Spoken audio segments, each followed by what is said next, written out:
Hi guys! It's been quite a while since I've shown my face to you, so here I am. I'm doing well. It's just been busy with the holiday season and I just didn't have time to be in front of the camera, but here I am. I'm doing well and I hope all of you had a lovely holiday season with your family and friends. And also I hope you've started well into the new year. Today is another Finnish recipe and well, there's something little that makes it Finnish actually.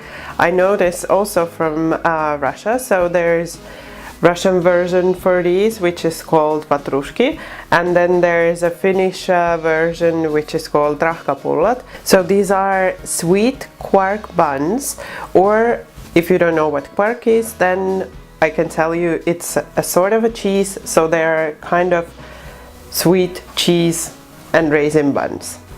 And I will make this Finnish style by adding a little bit of cardamom.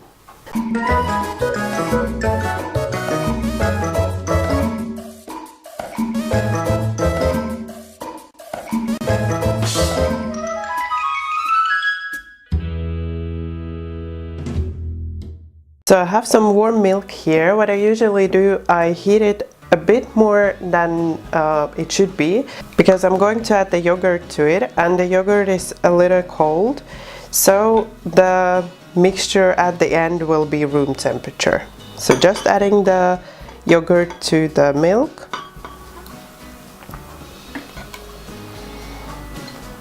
And then you just want to mix it in a little.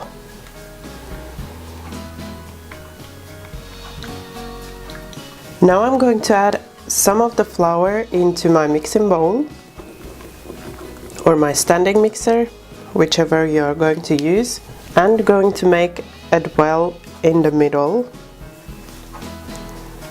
like this. Then we are going to add the sugar there and the yeast on top of the sugar. Now you want to check that your milk and yogurt mix is warm and not hot, and then just pour it over all that you have in the bowl,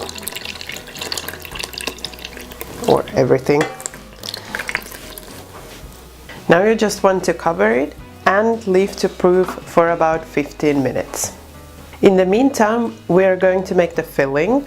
I'm using quark, and the original recipe uses quark, but I know that you cannot get quark in every country, so if you cannot get quark, then you can use some light cream cheese instead. So I'm going to add the quark into a medium bowl.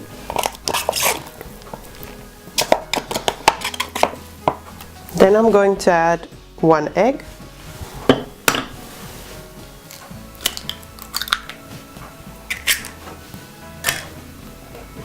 Sugar, raisins, the vanilla paste. You can also use vanilla extract, but the vanilla paste really makes a big difference.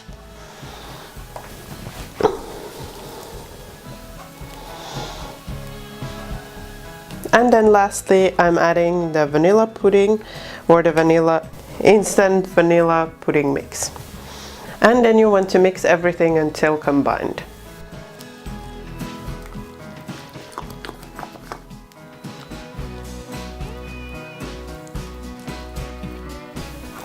Now that the filling is nice and smooth, we can leave it aside for later. And now we are going to continue with the dough.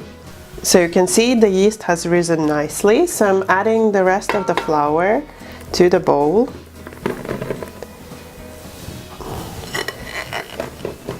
With this amount of flour, the dough will be quite soft, so if you're scared and you don't want to work the dough on the later stage, you can add about 50 to 100 grams extra flour to this, but I wouldn't suggest doing that because I will show you later how to do it and how to make sure your buns will be really nice and soft. Then we also want to add the ingredient that makes this recipe Finnish, which is quite strange because this is actually Asian spice, I think, and it's used a lot in India. No idea why. Finns use this in all of the bakes, actually not just Finns but Scandinavians. So it's the cardamom, and I'm using cardamom pots. You can also use readily grinded cardamom, but if you're using the pots, you want to crush the pots so that you get a nice well, not paste, but this crushed cardamom. So you want to crush the seeds. Then we are going to add the cardamom to the bowl, and lastly the softened butter.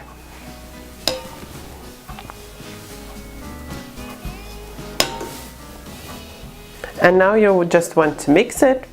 So start with the low setting.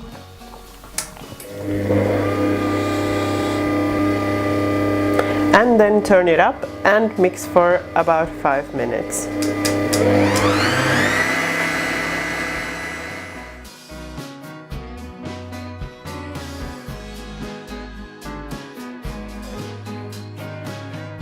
So you can see it's a really soft dough at this point, but don't worry about it because we will be adding some more flour at a later stage to it.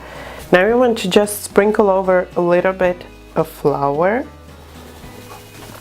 and cover it with cling film,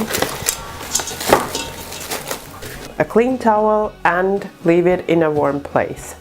So now after an hour we can continue with the buns. So you can see the dough has risen nicely.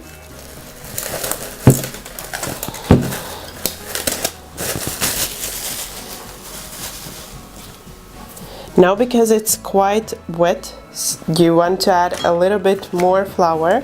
So we are going to dust the surface very well with some flour. And then transfer the dough.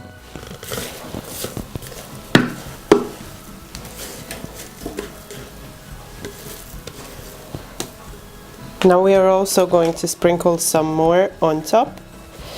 And now we are going to work the dough with your hands. So hands also with flour, and just start to work the dough.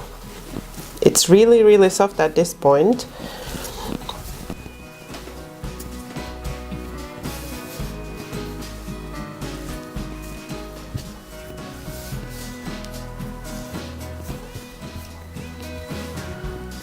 So then when the dough stops sticking to your fingers, you can see here, and it's spongy like this, that's when you can stop adding the flour and just roll it out so we can cut it into even pieces.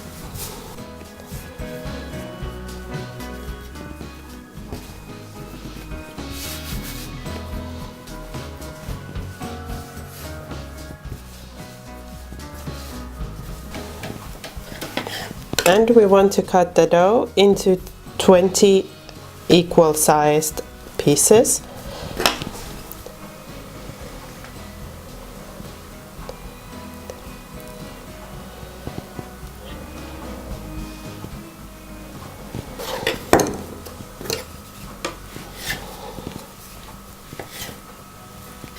Once you've cut the 20 pieces, you need something with a 9 centimeter diameter. So I'm using a mug here to cut the circles, and then I will show you how you can put the buns together. So first, just take one of the cutout pieces and roll it out a little bit. If it's sticking, then just use a little bit more flour and then just cut out the shape.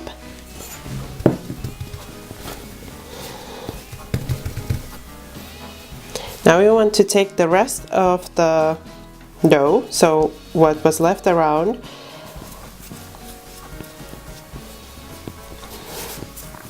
just work it in your hands a little bit so that it gets smooth, and then you just want to roll it into this sausage kind of shape.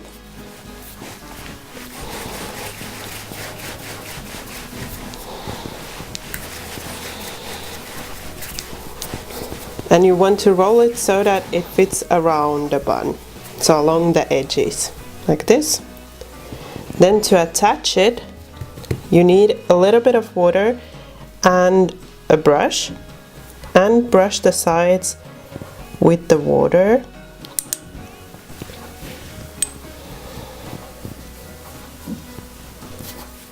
Then take this and place it around the edges.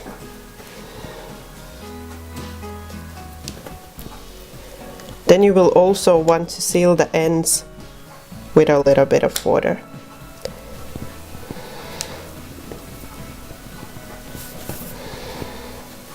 Then just press a little bit here at the bottom so that it attaches, and also inside so that everything attaches nicely.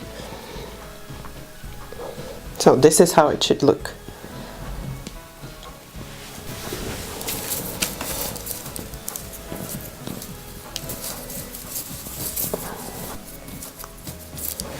And you want to fill this with the filling right away. So take a couple of teaspoons of the filling and fill in the middle.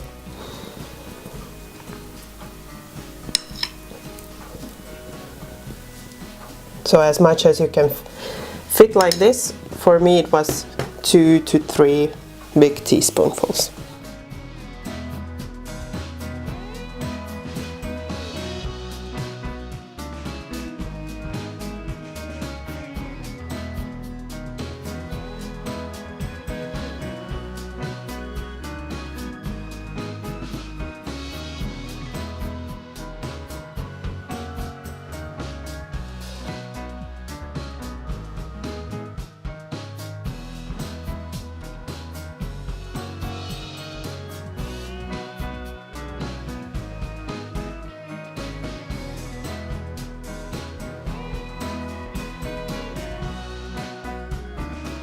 So now I've proofed the buns for another half an hour, and before baking I will brush them with the egg wash. So I have here 1 egg yolk and a little bit of water.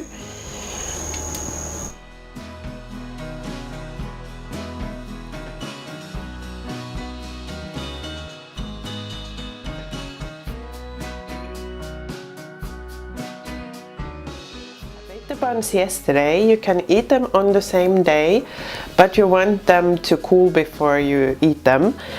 And if you want to store them for later, I'm gonna show you how you can do that.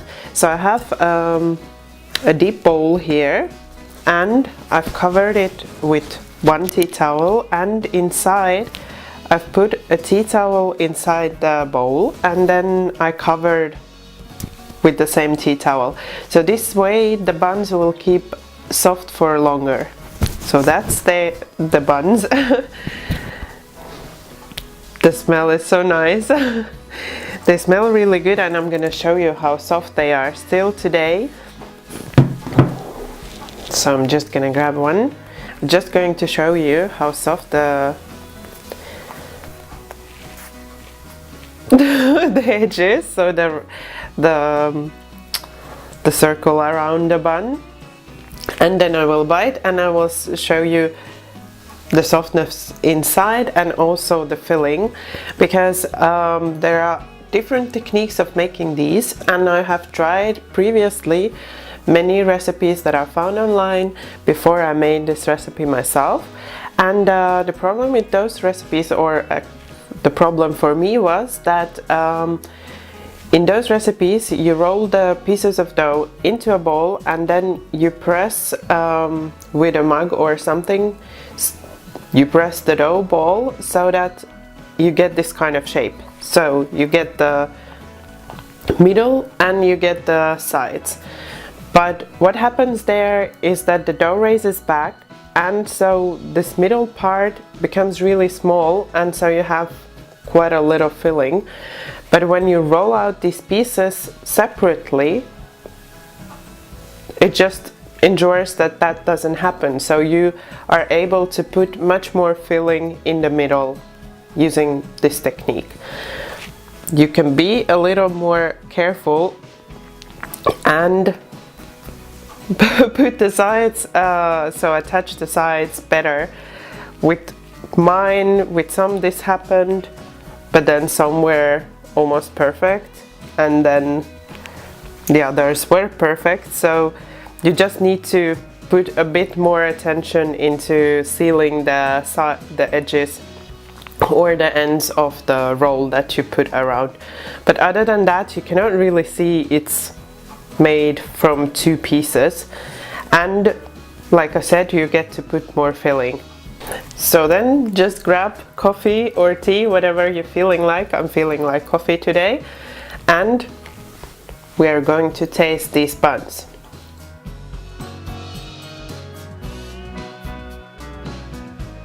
Here you can see a bit of the structure and how soft it is inside. So there are air bubbles which show that it's really nice and soft.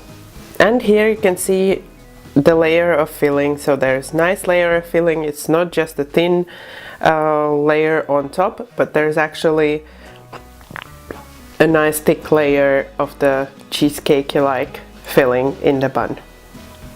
I know this recipe might seem a little difficult, but it's actually not. You just need to do the several steps, so it is a bit time consuming, so it takes a bit time, but you get 20 delicious buns, so it's definitely worth it, and you will have delicious buns for days. So it's a second day and we still have some of these delicious things left over. And if you will have any questions that I didn't cover in the recipe, let me know in the comments below and I will be happy to help you. If you like this recipe, please don't forget to leave me a thumbs up and subscribe for some more delicious recipes. And now, bye bye until next time. I need to get back to my coffee and my delicious bun.